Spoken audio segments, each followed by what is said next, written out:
ये देखिए, ये मिर्चा है और ये मूंगफली का दाना है। मूंगफली के दाना के साथ ऋचा, ये ऋचा, ये हमें मिर्चा ला के देना चाह रहे थे कि नमक और मिर्चा से मुझे मूंगफली बहुत अच्छा लगता है।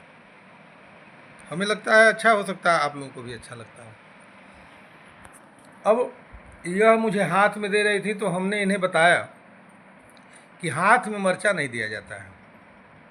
प्रायः कुछ बातें हम लोगों को कान्हा पूर्वजों से सीखने को मिली, यानी अपने बुजुर्ग लोगों से।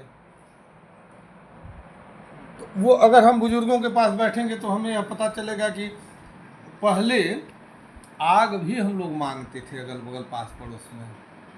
तो खपड़ा पर रख के लोग आग हम लोगों को देते थे, हाथ में नहीं देते थे।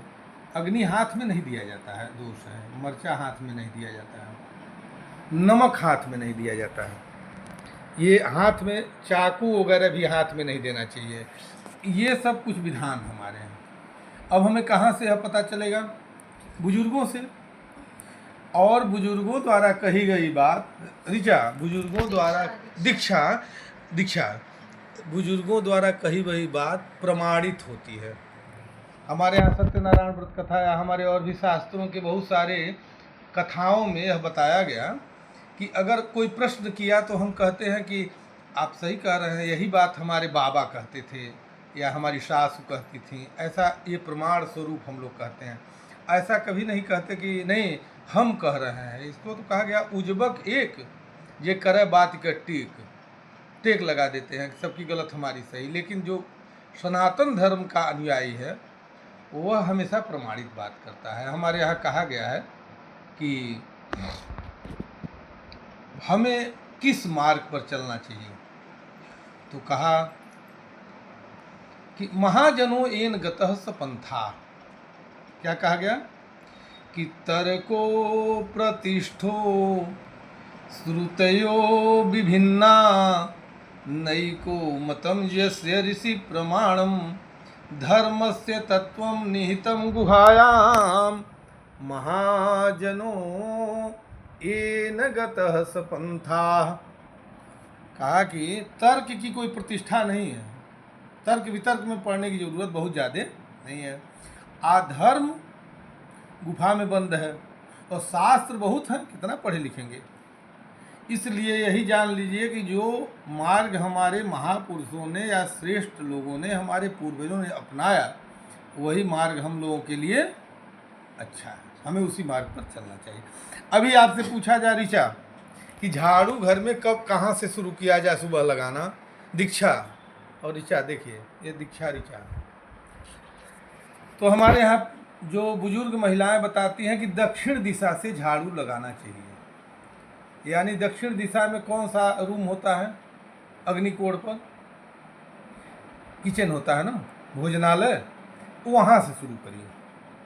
तो इसका देखिए एक वैज्ञानिक पक्ष भी है कि हम अगर झाड़ू लगाना शुरू करते हैं भोजनालय से यानी दक्षिण दिशा से, तो पहले झाड़ू साफ है हमारा, उधर से लगाया, तो लगाते हुए आया तो झाड़ू गंदा हो जाएगा ना लगाते लगाते।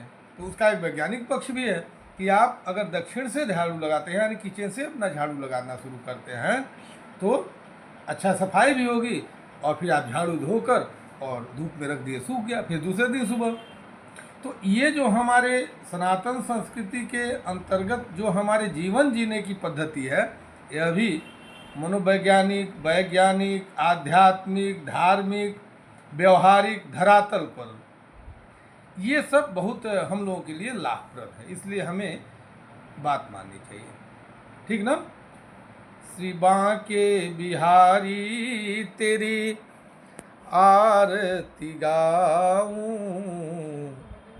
बांके बिहारी तेरी आरती गाऊं, आरती गाऊं प्यारे तुझको रिझाऊं, श्री बांके बिहारी तेरी आरती गाऊं। चरणों से निकली गंगा प्यारी तेरे चरणों से निकली गंगा प्यारी, जिसने सारी दुनिया तारी। उन चरणों पे मैं बलि बलि जाऊं। सब लोग कहें श्री बांके बिहारी तेरी आरती गाऊं, श्री बांके बिहारी तेरी आरती गाऊं। बोलो श्री बांके बिहारी की, बाल कृष्ण कन्हैया की जय।